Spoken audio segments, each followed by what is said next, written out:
What's going on, everybody? I know this video took a while, but I want to go back and address the Day of Reckoning, the heavyweight fight card, the loaded heavyweight fight card that we had the privilege of having last weekend.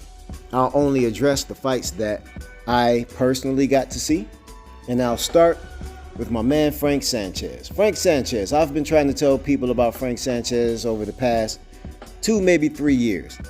And I've been said that this guy is a worthy competitor. Frank Sanchez, in my opinion, is the fastest heavyweight in the division.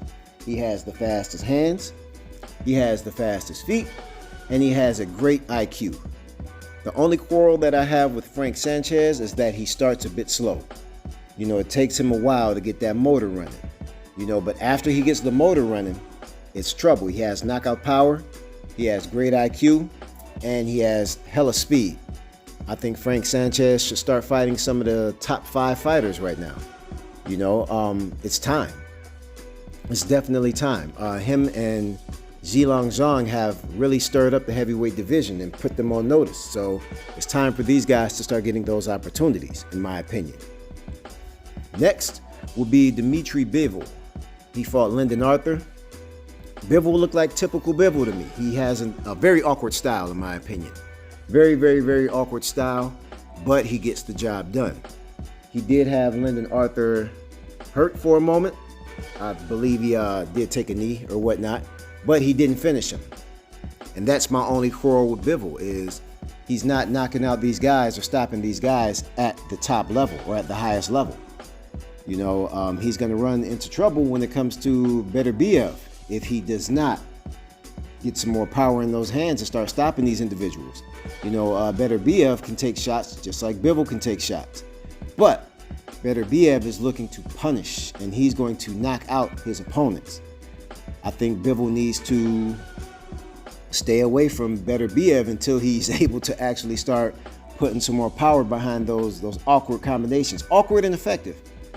Bivol is very awkward and very effective, awkwardly effective, but he needs to really, start stopping these guys, putting these guys on notice, in my opinion. The next fight that I got to see was, of course, Deontay Wilder and Joseph Parker. Everybody had written Joseph Parker off. Mostly everybody had written Joseph Parker off. They said he's done, he's going to get knocked out within the first, several rounds or whatnot. And lo and behold, Joseph Parker had the formula, which was to disengage Deontay Wilder's right hand. Deontay went out there with a different game plan himself, and it didn't work. He started out trying to establish his jab, trying to move around the ring a lot, and it just didn't work. I don't think his career is over. I wouldn't be that fast to write him off. He's only had, 3 losses or whatnot. So I wouldn't write him off that fast. But I would say that he needs to go back to doing what worked for him to get him to that level. Joseph Parker, credit to him. All credit to Joseph Parker, because he went out there, he did take a couple of those right hands too. The ones that did land. He didn't take them flush, but Joseph Parker and his team had the formula to disengage Deontay Wilder's effectiveness with that right hand. That's what happens when you only have one weapon, which is that cross. You've got one weapon, and you've got a myriad of other punches that you should be throwing and working on. Joseph Parker was very effective with that overhand right. Kudos to Joseph Parker. Respect, respect, respect. And lastly, Anthony Joshua and Otto Wallin. This was the best I've seen Anthony Joshua in an extremely long time. He looked very, very tactical. He looked relaxed, and he had Otto Wallin's card. He looked strong too. His punches that were landing made it look like Otto Wallin didn't even belong in the ring. Very, very effective and very good, good game plan to Joshua and his camp.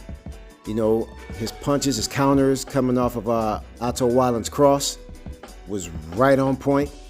He looked comfortable. He took a couple of shots, but those shots could not hurt him. And that's what I'm saying about a lot of these guys, your Bivols, your Otto Wallins. You've got to start getting this punching power together. You've got to be able to stop these men. You've got to be able to make a statement. Once these individuals like Otto Wallin throw their best shots. And Anthony Joshua felt that Wallin couldn't hurt him. It's time to walk through him. There's nothing that an individual can do to stop an individual who has no punching power. So, yeah, Anthony Joshua went out there and I believe broke Otto Wallin's nose. Strong shots, strong boxing. His character throughout the press conferences and everything, I saw no problem with. You know, stay focused on the task at hand. You don't need too much attention. They gave him too much too early, in my opinion, anyway. When he was first coming up, they gave him the glory before, you know, the guts were shown. So I think he's more reserved in his approach, and I respect that. He's only focused on the task at hand, and he went up there and got the job done. That's the best I've seen Anthony Joshua in a long time. So kudos to Joshua and his camp. Kudos to Parker and his camp. Kudos to Bivol and his camp. And kudos to Frank Sanchez and their camp. Excellent work, y'all.